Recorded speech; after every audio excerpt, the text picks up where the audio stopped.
When I was in my teens, growing up in Houston, Texas, this is back in the early 90s, the first major crises that I had of a global nature, the first Muslim crises that I was exposed to was the war in Bosnia, which you're aware of, I'm sure, but I lived through that and I was coming of age in that time frame.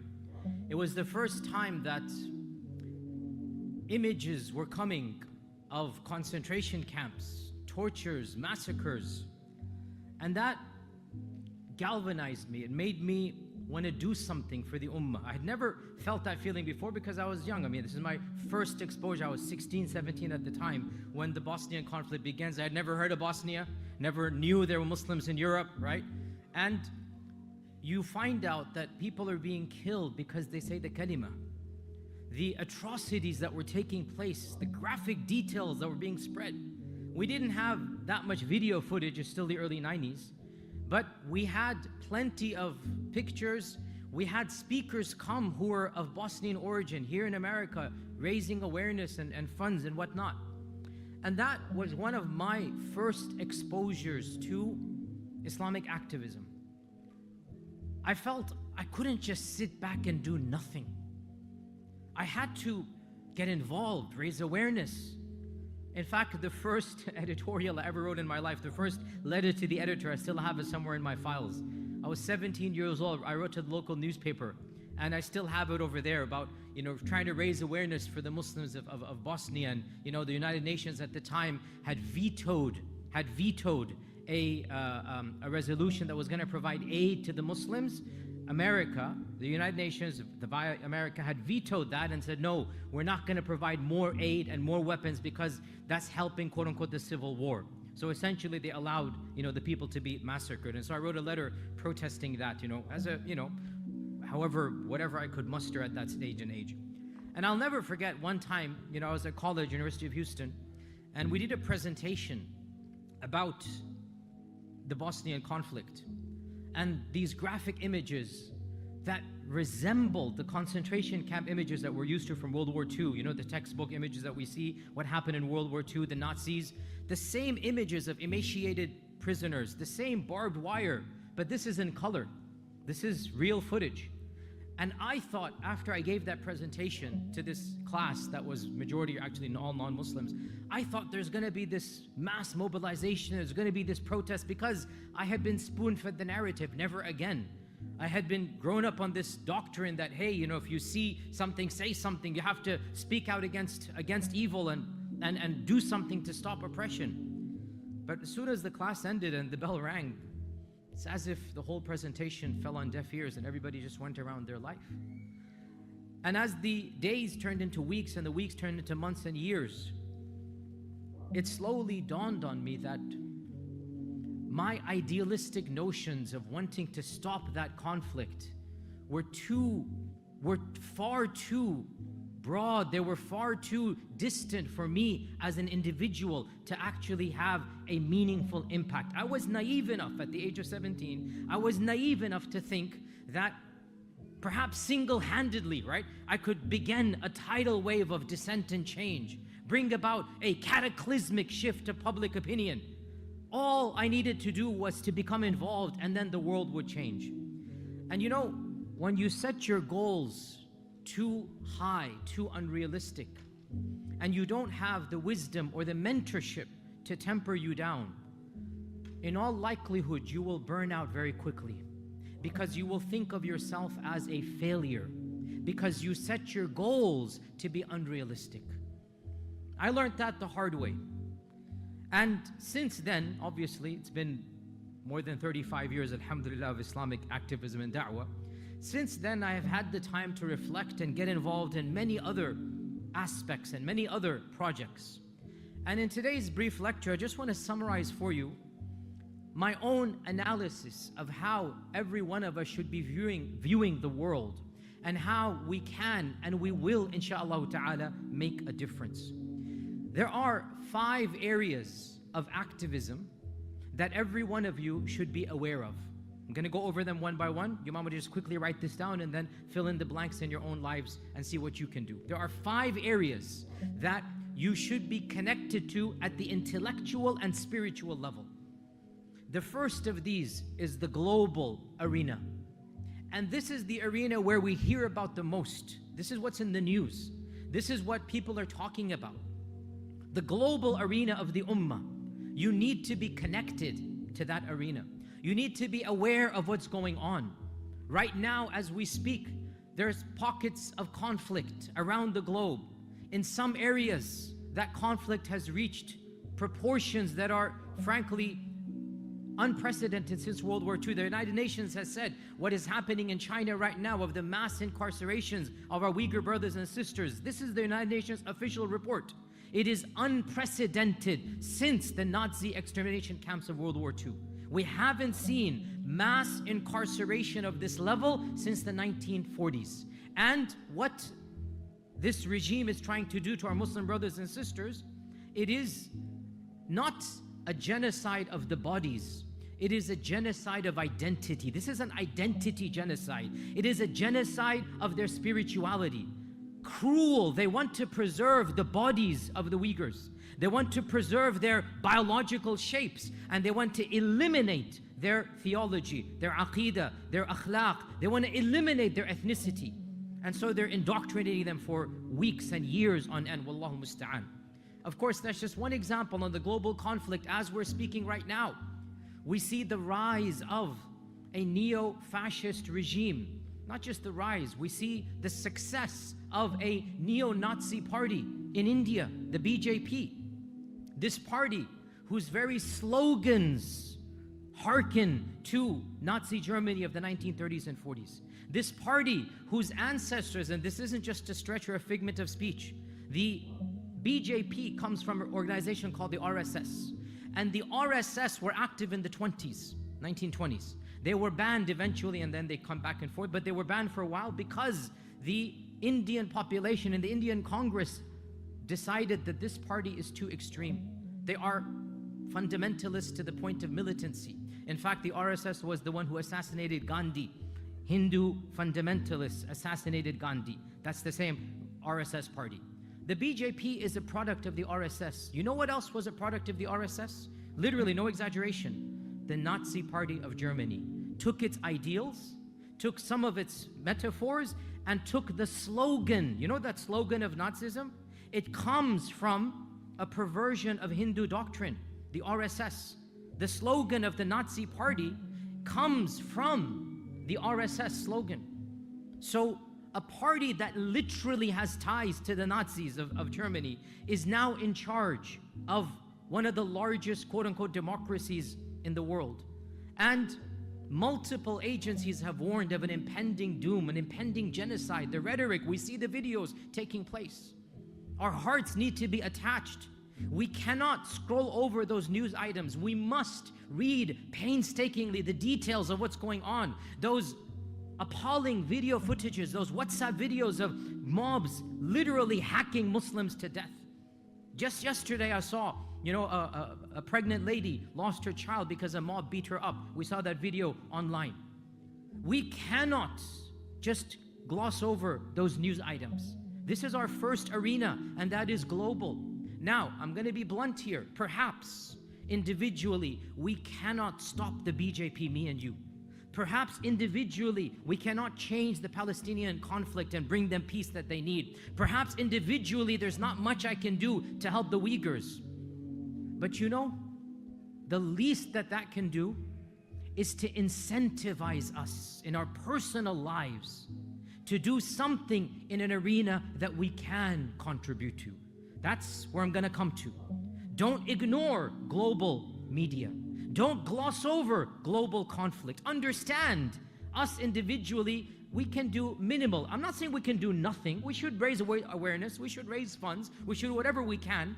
But I'm being pragmatic and realistic that if we think, or if I think that I single-handedly am going to solve the Kashmiri conflict, and I set that as my goal, when I don't achieve that, that might lead to a type of failure, a sense of exasperation. So I need to set my goals practical. So we began the first arena, which is global.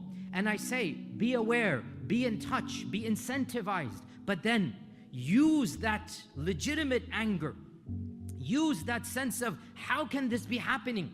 Because that passion needs to find an outlet. That sense of injustice, that sense of unrighteousness, I need to make the world a better place. That much is healthy. You should live lives that are beyond just your own existences. You should contribute to something greater than the sum total of your own existence. Islam is not about nafsi, nafsi. So take that grievances, take that anger, look at the global situation, and then move on to other arenas, even as you contribute partially to those global arenas. The second arena, in which you have a little bit more, if you like, ownership, is the arena of your own country, your own national issues. We've all lived through the time of rising Islamophobia. All of you are young enough and old enough to remember just a few years ago how dangerous that rhetoric became. Perhaps some of you remember 10 years ago, 12 years ago, 22 states of our own country attempted to ban the practice of Sharia. For the first time in our national politics, Islam became a token of both parties. The Democrats and Republicans were both invoking the term and the name. And the Democrats had their take on it, and the Republicans had their take on it. We became part of the national conversation, generally in a very unhealthy fashion. Once again, how can you just sit back and look? This is your country and your land. How can you allow this misinterpretation, misunderstanding to take place? So once again, you look at the national discourse and you take a stand and you look at, what can I do to contribute? And here, your contribution has to be more than the global, because this is at your national, this is at your country level. Here you can do something more, perhaps not as much as what you can in other realms, as we're going to come to, but still, how can you stand by when your country is being enveloped in an irrational fear of Islam? We as Muslims of this country are around 1 to 1.5% of this land. We're less than 2% in the very best case scenario. Realistically, we're probably closer to the 1%, realistically. Don't be fooled, mashallah, by our national conventions. We thank Allah that we all congregate. But when you look at the entire country, 350 million inhabitants, we are probably around the 4 million mark. That's around 1%, realistically, right? So we have a job. If every one of us has to cater to 99 people, if every one of us has to change the hearts and minds of 99 people, that's a lot of work cut out for us. So make sure that we understand that point. That is the second arena. So from international, we move to national, and we're going to keep on going closer and closer to home. National, what can you contribute? Look at what's going on and have a percentage over there. The third arena that we all must be cognizant of, and once again, our ownership is going to increase. So as you see already, as we change arenas, as we change our playing field, our contribution will increase as well. The third arena where we have stake and we have ownership and we're able to contribute effectively, it is the arena of our localities, our masajid, our communities, our neighborhoods. Not at the national level, but rather at the community level. What can you do in your own local masjid, in your own high school? What can you do in your own zip code and your own neighborhood? There must be so many aspects that you can help out with. Volunteer in your masjid, be a Sunday school teacher, start a local chapter of the MSA in your high school, give local khutbahs to the teenagers over there. Something you can do that is within your talents, within your expertise, within your own passions. What do I want to do? That must be done at the community level. And once again, there's a whole array and spectrum of what you can do. In your own masjid, you must be a part of that masjid. Even if it is just at the part of participation, your heart has to be attached to the masjid. You must be praying there at a bare minimum a few times a week. There must be an attachment to the house of Allah. That's your spiritual re-energizing. Go and pray Isha, go and pray Fajr. Be a part of a halaqah so that you see there's a world beyond nafsi, nafsi. And if you're able to give back, then give back at the community level. And as I said, there must be things you can do at the community level that are within your talents and your passions. And here you can see a difference, very, very marked perhaps even more than any other that we've seen so far. So in your own neighborhood, in your own locality, what are the issues of concern? Do your neighbors know who you are? One of the simplest things I keep on bringing up every time I give a lecture or a conference to a large crowd. Do your neighbors even know you're Muslims? Do your neighbors even appreciate your Islam? Why not use Eid as an excuse to go knock on their doors and give some sweets to them? Nobody's going to turn down some nice baklava, or even, better than this, give some gulab jamun or something. Nobody's going to turn that down. Make it into an ethnic event. Oh, today's our holy day, or yesterday was our holy day. It's Ramadan, we finished, and we just, as a part of our festival, we want to give, sweets to you. Just that small bit of da'wah, that people know you're a Muslim, people know you're interested in their community. So this is giving back at the community level, giving back at the local level, at your zip code level. This is arena 3. Arena 4, so again, we're working our way inwards, starting from international, then national, then local. Now, the 4th area where you can contribute is your immediate circle of influence, your family and friends, the people you associate with at a personal level. Every one of us, we are interconnected with dozens of people.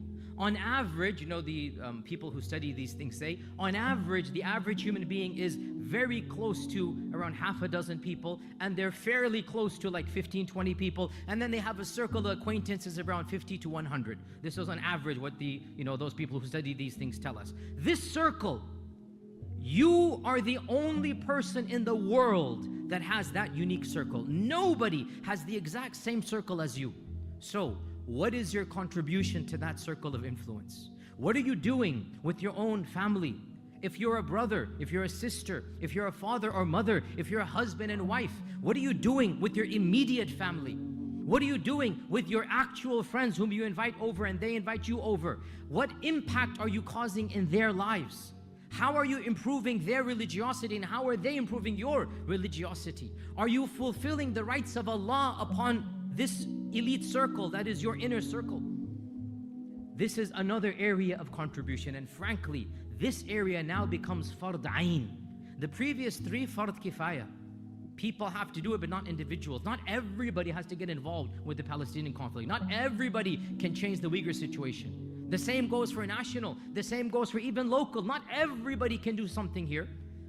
But now, when you get to your own circle of influence, it becomes fard ayn on you. You must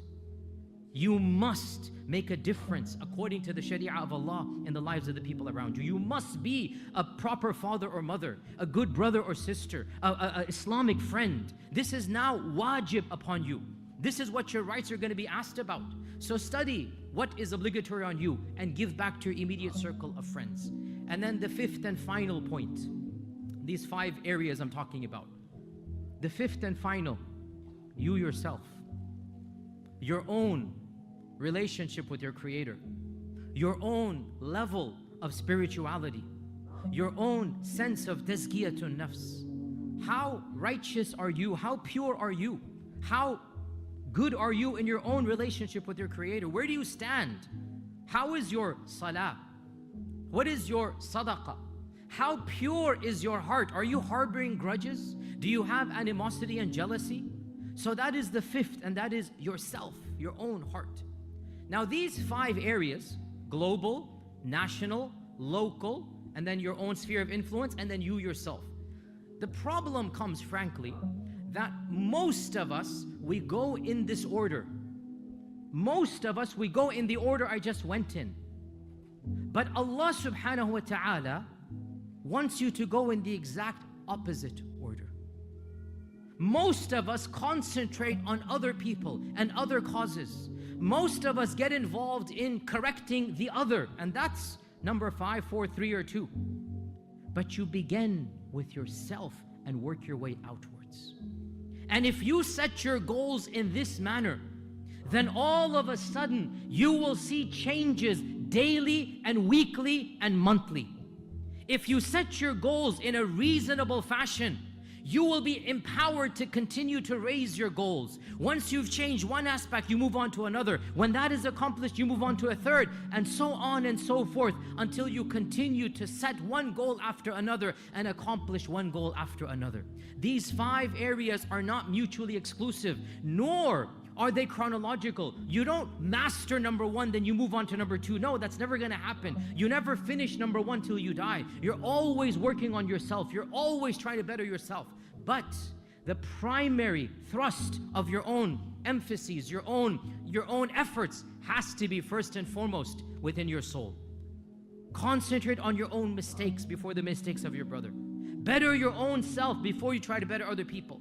But then don't forget, even if I'm not perfect, I need to move on to stage 2, 3, 4, and 5. Stage 2, my family, my friends.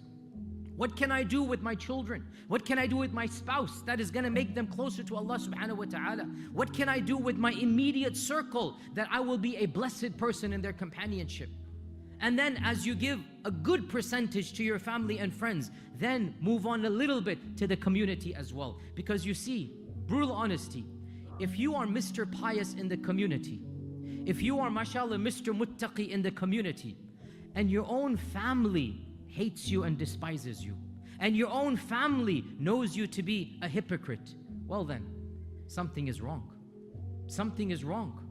And how many of us, unfortunately, we know people like this because we know their family, friends, or whatever. Or maybe even, may Allah protect us, within our own family households, or maybe even, astaghfirullah, we ourselves. That people who don't know us that well have a certain perception of us, and those who know us intimately have a totally different perception. And this is why Islam says you begin the other way around. The Sharia teaches us the most important person you need to change is not your brother or sister, it is yourself. Allah says, Ya ayyuhalladhina amanu alaykum anfusakum. O you who believe, take care of your own selves. O you who believe, you are in charge of your own selves. You begin with your own self. Look at your own faults. How can I be a better person in my own life? Don't look at other people's faults and then say, oh, the whole ummah is being destroyed because that brother backbites, this sister does this. Begin with yourself. How is your own relationship with Allah? Improve on that.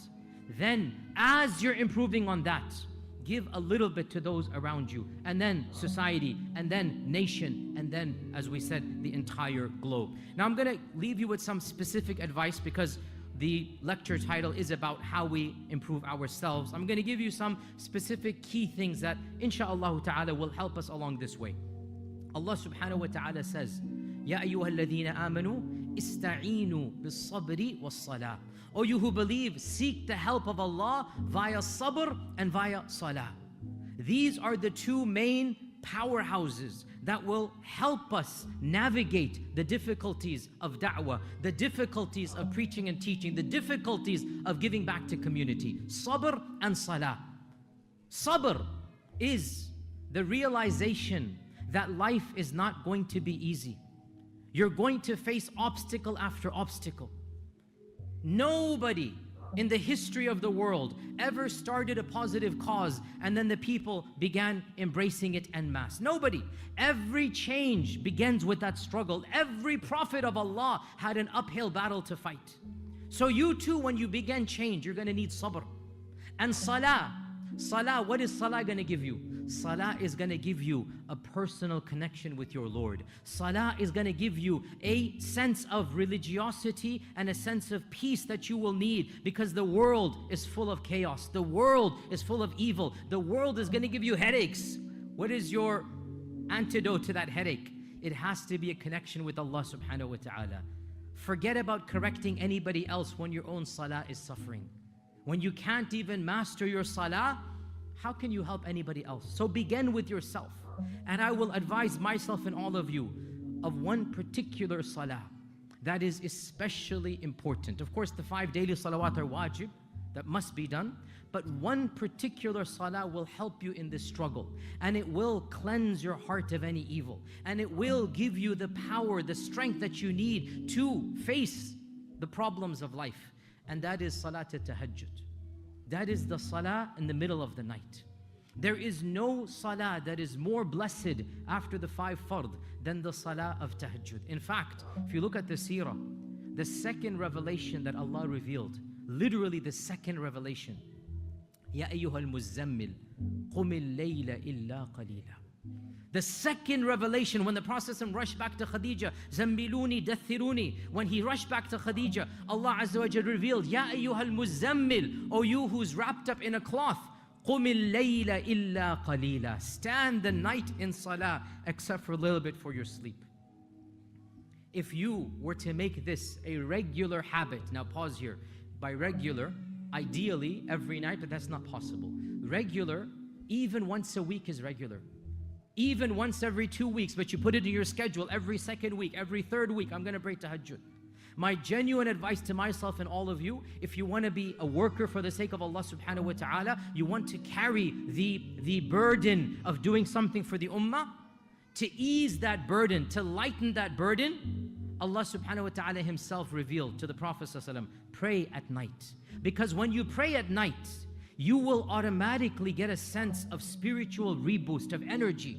You're going to get a sense of courage and patience. When everybody's asleep, you stand up and you show Allah, I am sincere. Nobody's watching me. This isn't a camera moment, a selfie moment I'm going to post online. Nobody's aware of this. When everybody's asleep, you stand up and you go to the corner, you do wudu, and you pray to Allah subhanahu wa ta'ala, even if it's 2 rak'at, even if it's 5 minutes. But pray as regularly as you can.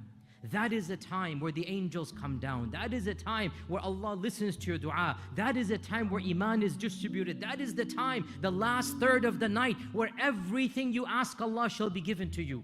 How can you want to change the ummah and you don't take advantage of that private time? Literally, this is private time with you and Allah. This is like office hours. This is divine office hours. You want to change the world? Begin with yourself. Ask Allah for that help, and ask Allah in that last third of the night for that help. And brothers and sisters, to conclude, again, I spoke, there's about 5 arenas, but I want to conclude on one point which is disconnected and yet still the core of what I'm talking about. These 5 arenas, not all of you can do all 5 of them, but all of you must begin with yourself, and all of you must help your family and friends. And then the third, fourth, and fifth, if you're able to do that, do that. But here's what I want to conclude with. What I find truly amazing, Allah subhanahu wa ta'ala gifted all of us differently. And Allah created all of us differently. And Allah gave all of us different opportunities. We weren't all born the same. We weren't all given the same perks at birth. We weren't all given the same wealth, the same status, the same bodies, the same physical strength. We weren't all given the same IQs. Some of us have given more and less. Some of us have wealth, others don't. Some of us have access to education, others don't. No 2 people in the entire history of humanity are exactly the same. This is a miracle from Allah subhanahu wa ta'ala. Some are born to kings and they become kings. Some are born in the slums and their opportunities are different. So no 2 of us has the exact same opportunities in this world. No 2 of us has the same opportunities in this life. But in spite of all those differences, in spite of all the diversity, there is one thing that we all have in common. And that is, no matter how we were born, no matter what the circumstances of our upbringing, no matter what our education and degrees, no matter what our wealth status, no matter how diverse we all are, no matter how different our lives are, amazingly, every single one of us, in spite of our differences, we can aspire to achieve Jannatul Firdaus, and we can achieve Jannatul Firdaus regardless of our life circumstances. That is amazingly powerful. Allah leveled the playing field. It doesn't matter who your parents are. It doesn't matter your wealth. It doesn't matter who you are, your own level of intelligence and IQ and circumstances of life, and everything is now level. You have no excuse when it comes to Allah's pleasure. You have equal opportunity. If you make the best of your situation, if you better yourself and you try to be better for your family and friends, if you make an impact in whatever circle you can, not everybody can do all 5, but if you can perfect the first and the second, do your best, and the third, do your best, and then the fourth and fifth, whatever little you can do, amazingly, Allah subhanahu wa ta'ala has guaranteed you Firdaus al-A'la. Regardless of all our differences in this world, we cannot all aspire to the same thing of this world. Not everybody's going to be a king. Not everybody's going to be a multimillionaire. Not everybody's going to get an Ivy League education. Doesn't matter in the eyes of Allah. In the eyes of Allah, all of us are in the exact same playing field. We can all aspire equally to the biggest prize, the most blessed prize, and that is the prize of the highest level of Jannah. And that is the ultimate equality of mankind. There is no superiority of any two people amongst us, regardless of our backgrounds. So brothers and sisters, these are the 5 areas. Concentrate on yourself, then give back to your family and friends. Be active in your localities. Do what you can at the national level. Use the international to incentivize you. And if you do so, insha'Allah ta'ala, you will achieve the blessings of this world and the next. Jazakumullahu khairan. Assalamu alaikum wa rahmatullahi wa barakatuh.